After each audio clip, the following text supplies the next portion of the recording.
I think the location of Europacity in Triangle de Gonesse, sort of on the far periphery of Paris, connected to mass transit, public transportation and highways, is a sort of an endemic situation that proposes challenges for cities all across Europe and essentially in the world. And the big question is, like, can you actually create an authentic urban experience with lively streets that also utilizes the potential you have in the periphery for the open landscapes and the more generous views that are impossible in the inner city, to see if we could come up with a new and interesting urban hybrid. I mean, the main idea of the project is to try to see if we can combine the lively experience of moving around in the inner city with the intimacy of the streetscape, the variation of the urban spaces from plazas, narrow streets to boulevards, and to create this sort of lively and dense urban experience, and at the same time offer the alternative, which is the big open landscapes with long views and abundance of sun and a variation of green space, and to see if you can take the maximum openness and this sort of extreme lively density and combine it into something that actually offers both.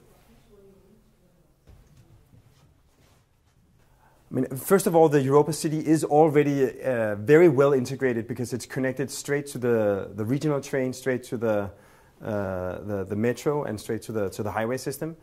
But more importantly, it's also forming part of this ring of green spaces that circulates Paris.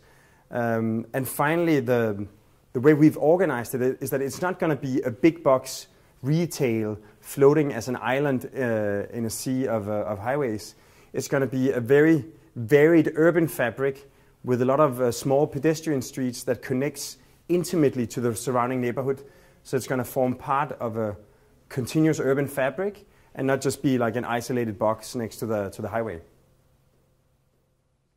I mean, I think the whole project is really an exploration of synergy between differences. So of course the main synergy is the synergy between the big open landscapes and the dense urban experience,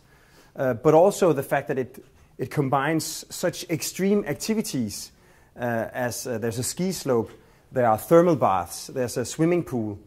and we have sort of designed the entire city so it doesn't only channel the flow of people through its streets and urban spaces, but also it channels the flow of resources. It exchanges heat and cooling between the ski slope and the